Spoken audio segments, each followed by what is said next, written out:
Nos visita nuestro querido amigo Sergio Gómez Villarreal, conductor de Canal 6, periodista y experto en explicar de una manera didáctica, vamos a decirlo así, didáctica, muchísimo más sencilla, estos temas relevantes, ¿no? Entonces... Claro que sí. Sergio nos explicará con bolitas y palitos los motivos del conflicto. Bienvenido a La Rapidita, Sergio. Muchas gracias, chicos. Gracias, Mauricio, Gaby. Ay, Muchas gracias por la platícanos cómo invitación. está el pedicure de aquí. Miren, ya lo estaban hablando hace rato, no es un conflicto nuevo y nos podíamos ir a un conflicto religioso, primeramente, ¿no?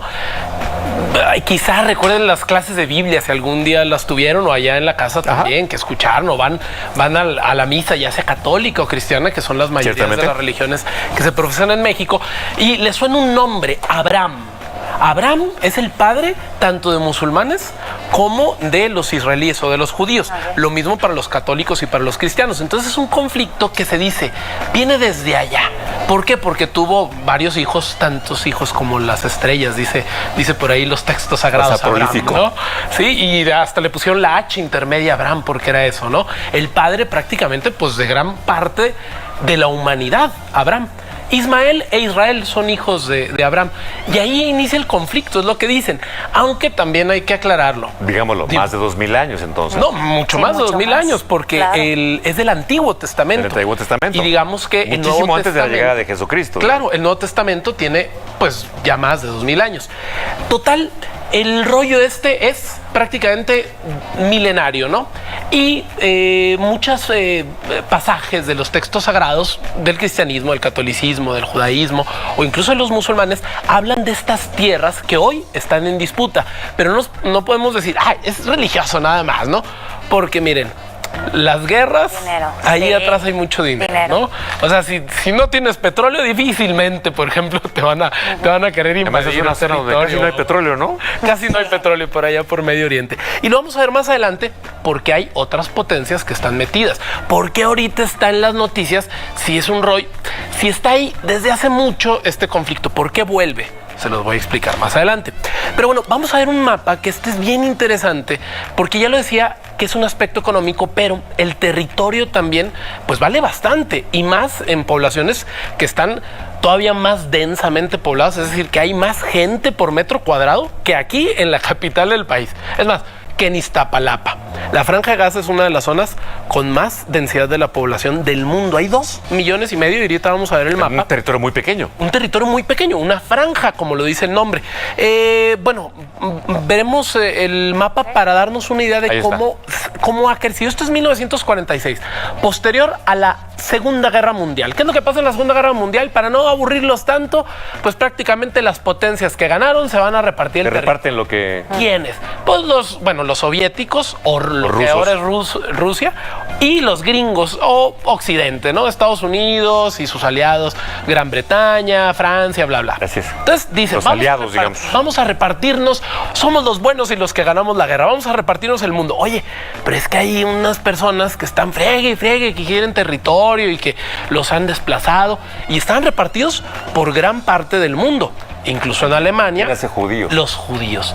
Y en Alemania, pues sabemos lo que les pasó en el Holocausto, ¿no? Prácticamente Hitler, no nomás en Alemania, o sea, digo, pasa por ejemplo en Varsovia, el gueto de Varsovia, que es muy famoso. Exacto. En Ucrania había muchos judíos, en Ucrania muchos de ellos se van a Varsovia, de hecho. Pero en fin, les dicen, vamos a darles un territorio. 1946, lo de azul es Palestina. Hay unos puntitos rojos ahí que prácticamente pues no aparecen en los mapas.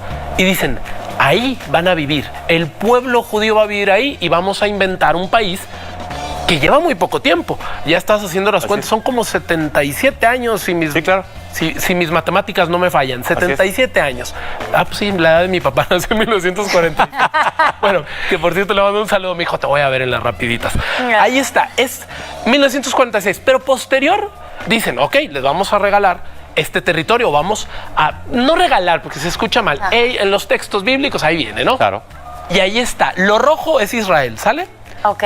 Entonces, ok, hasta ahí todo bien. Obviamente, muchos palestinos pues vivían ahí, de repente extraños, entre comillas, empezaron ahí a habitar esos territorios, ¿no? Entonces vemos cómo se va manchando de rojo, hasta parece el mapa de México con las cifras de violencia, ¿no? Así cada vez más rojo. Y vemos, Ciertamente. estos son acuerdos de la Organización de las Naciones Unidas. Y vamos a ver ahora otra época del mapa porque entran en conflicto. A ver, es como aquí, ¿no? Entran extranjeros, vamos a suponerlo, y de repente dice uno, caray, ¿y estos qué? Y empiezan los conflictos. Bueno, del 49 al 67, chequen nada más cómo, sobre todo la parte izquierda y derecha, está ya dividida lo que está medio azulito y medio verde, ¿no? La franja de Gaza, ahí prácticamente. La pequeñita de la izquierda. Esa es Gaza, ¿no? Sí, y Cisjordania, la parte azul, pero ya lo rojo, es decir, Israel, ya está enorme. Y estamos hablando de 1967, hay un conflicto bélico, hay una guerra de los 6 días, Yo ya se mete había nacido. Egipto. Yo ¿habías nacido? tenía 7 años. No, tú naciste el 70 y algo. No, hombre, ¿qué va? Aquí me está diciendo el Chicharo Claro que no. que naciste del 78 yo nací en el 79, 60. Nací en el 80. En el 60 nací. Bueno, ya había nacido, Mauricio. Entonces, la parte roja ya es Israel prácticamente. Pero ahora, ¿cómo luce Israel? ¿Y qué tanto ha avanzado en el Bueno, este es de 2008. Imagínense, ya hace algunos años. ¿Y qué es lo que hace Israel? Prácticamente pone casas en las partes donde está medio azul, medio... Para mí, las mujeres son mejores para los colores. ¿Ese qué color es el de Palestina? Es como verde. Como verde. Bueno, vamos a ponerle verde. Yo lo veía medio azul, medio aqua. Está verde. Pero bueno, está muy pequeñito. Lo verde. Ahí ponen asentamientos. Pero ahora con Benjamín Netanyahu, que es el primer ministro de Israel, y como para mantenerse en el poder tuvo que hacer relaciones con la ultraderecha ortodoxa, pues prácticamente han empujado para que haya asentamientos en los cuales todavía se está desplazando con más rapidez el territorio palestino. Por eso la respuesta de Hamás, que ya lo decías, Hamás no representa ni siquiera al gobierno palestino. Exacto. ¿Sale? Exacto. Bueno, que eso quede muy claro. Que eso quede muy claro. Como también debe de quedar claro que el Estado palestino no representa a todos los israelíes. Exacto. Y ni mucho menos el sionismo, que es la parte de ultraderecha pues del pueblo judío o del Estado de Israel. ¿Sale? Bueno, pero les quiero explicar con bolitas y palitos. Con bolitas y palitos. Ahí aviéntame el pizarrín. Bueno, pizarrón, porque pues es de su servilleta, ¿no? Que además yo sé que lo haces muy bien. Les voy a dar más o menos el resumen de unos puntos específicos, son 4 puntos nada más, en los cuales tenemos que entender por qué se han armado los pelotazos. Obviamente están peleando por territorio, pero no solamente eso. Hay una pregunta interesantísima que tiene que ver con las banderas, ¿sale? ¿Por qué? Porque no se sabe, o más bien la situación de Palestina es rara. ¿Es un país o no es un país? Les pregunto a ustedes, ¿qué creen que sea? Hablamos de Palestina, pero ¿qué demonios es Palestina? No, yo lo creo que es un territorio, ¿no? Digamos, un territorio, un ente, un pueblo, así como se hablaba del pueblo judío, que no tenía un país antes de la Segunda Guerra Mundial, un lugar específico, pues podemos hablar de Palestina, que era un país y dejó de serlo, o ya no es una nación. Entonces la gran pregunta es, ¿para cuándo va a ser Palestina un país? Yasser Arafat, que fue un líder muy importante en Palestina, pues reclamó la soberanía de Palestina, de ese territorio que está en Medio Oriente, pero... De la OLP, ¿no? Claro, pero no ha sido todavía reconocido y siguen con la mata dando, oigan, queremos ser un país. El problema es que es un país que ya lo veíamos más o menos en el mapa, que estaba prácticamente de este color, o sea, todo, y ha ido desapareciendo y desapareciendo y desapareciendo. Entonces, para cuando le den el reconocimiento de esto va a estar difícil. Muchos países reconocen a Palestina como un estado soberano, ¿sale? Pero hay otros que no, entre ellos Israel, ¿sale? Entonces ahí es un gran problema, sobre todo en la Organización de las Naciones Unidas. El punto número 2, Israel construye casas en Cisjordania. Vamos a suponer que aquí está la frontera o estaba la frontera y esta es una casa israelí. Entonces el mismo Estado israelí ha dicho, pues vamos a recorrernos un poquito. Quienes hayan leído para otro lado. Claro, quienes hayan leído a Juan Rulfo, pues hay un cuento, no recuerdo el nombre, pero pasan, pues se hace cuenta la reja, ¿no? Cada vez más y más y más. Entonces se va haciendo más chiquito el rancho. Prácticamente ha sido eso. El problema también del Estado israelí es que, pues, es un escudo, su propia población. ¿Por qué? Porque puede estar ahí como un blanco fácil para los de Hamás, Exacto. que ellos consideran que es un grupo terrorista, aunque dice Hamás, no, nosotros no somos grupo terrorista, es un grupo político armado. Pero bueno, todos quieren estar en Jerusalén, tanto Palestina como Israel. Es el punto número 3. Y aquí voy a poner más, ya sé que voy a dibujar, no soy yo disfrazado de Halloween, es Jesucristo. ¿Por qué? Porque todos, o aquí en México por lo menos conocemos pues a Jerusalén por Jesús, ¿no? Por la Biblia, ¿no? Ah, Jerusalén esto, Jerusalén el otro. Bueno, ¿qué es Jerusalén? Es un territorio sagrado, pero no solamente para los católicos, para los cristianos, para los judíos también, pero también para los musulmanes. Y entonces tanto Palestina como Israel quieren que pues Jerusalén sea su capital, ¿sale? Entonces, ahí hay un problema. De hecho, Donald Trump amenazó con reconocer Jerusalén como la capital de Israel. Y dijeron, no, espérate, no le muevas pelos de lote, porque eso va a iniciar los pelotazos, crear un conflicto. Claro. Y no solamente ahí en Medio Oriente, sino internacional, porque luego, ¿qué van a hacer los demás países? Y el punto número 4. Palestina quiere regresar las fronteras a 1967. ¿Recuerdan el mapa que les enseñé? Sí, en 1967 no era como poquito después de la Segunda Guerra Mundial. Ya había avanzado bastante Israel, pero aún así reconocen, ¿no? Pero tenían un terreno mucho más grande, un territorio, perdón. Un territorio mucho más grande. Y dicen, bueno, está bien, perdimos la guerra, carnal, te dejamos un pedazote, pero tampoco no manches, no como ahorita que ya prácticamente todo está pintado de color albiazul, ¿no? Que es la bandera israelí.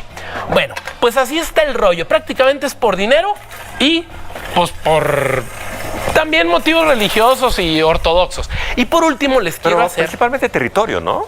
Territorio también, principalmente, ¿no? Pero tiene que ver con dinero. Dinero, sí. O sea, obviamente hay dinero por ahí. Y ahí hay una cuestión geopolítica. Estados Unidos inteligentemente dijo, vamos a dividir el mundo árabe. Ahí ponemos Israel y pues ya no son una amenaza como podrían ser. Entonces está dividido prácticamente. Claro, porque además son muy, muy buenos aliados, digamos, Israel y Estados Unidos. Es prácticamente... Israel y Estados Unidos son los mejores amigos. Pero el problema es que también, y es donde se puede iniciar o escalar el problema, es entre Irán y entre Irán puede entrarle, obviamente pegado con Palestina, pero también Líbano, por ejemplo, ya le está entrando a los pelotazos. ¿Por qué? Porque están ahí en su...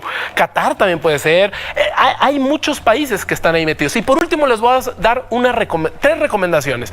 Una es para informarse. En Twitter hay una cuenta que se llama Descifrando la Guerra, Descifra Guerra. Es la cuenta de Twitter, ahí aparece en la pantalla. Descifrando la Guerra. ¿Por qué? Porque ellos explican, no así con bolitas y palitos, pero si quieren ahondar más en el tema, les recomiendo esta cuenta. Ahí está, ahí está, @DescifraGuerra. Descifra Guerra, ahí está. Si quieren, si dicen, bueno, esto, lo que dijo el Barbón, me interesa eso que dice Sergio, déjame, investigo más. Otra recomendación. Una buena fuente. Una película, esta es Garganta Profunda, se la recomiendo. ¿Qué pasó? No, perdón. ¡Cálmate! Perdón, el tiempo que nos queda es de Elia Suleimán y habla de cómo los palestinos pues recibieron a los israelíes y de repente pues ya fueron viendo desplazados. ¿Y por qué les pongo esta película? Porque prácticamente Hollywood nos muestra pues el punto de vista de la comunidad judía, ¿no? Israelí. Entonces, pues esta película no es muy conocida, pero se la recomiendo. Y por último, hay una obra de teatro que se está presentando en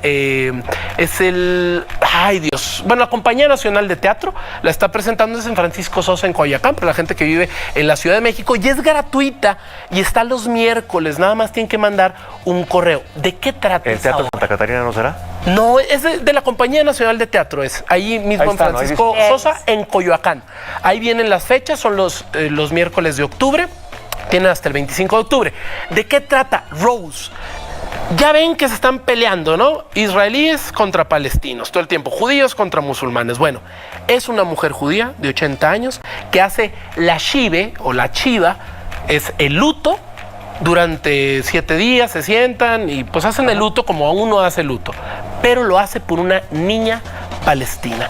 Es Rose, una actuación excelente de Amanda Schmelz, con dirección de Sandra Félix, y el texto es de Sherman, no recuerdo el nombre, pero es Sherman, un texto tremendo. Divino, además debe estar, ¿no? ¿Perdón? Debe estar hermoso, ¿no? No, hermoso. Dura 3 horas y es un monólogo. Échenla, considérenlo, ¿eh? Una obra de 3 horas no es cosa fácil, pero vale mucho la pena. Muchísimo la pena. Amigo, muchísimas gracias. Muchísimas Gracias por la Muy explicación. claro y bastante clarificador. Claro. Valga la redundancia, te agradecemos mucho que nos hayas venido a explicar, porque además hay muchos grises, ¿no? Sí. No es blanco y negro nada más. Así es, ¿no? no es blanco y Yo también. negro.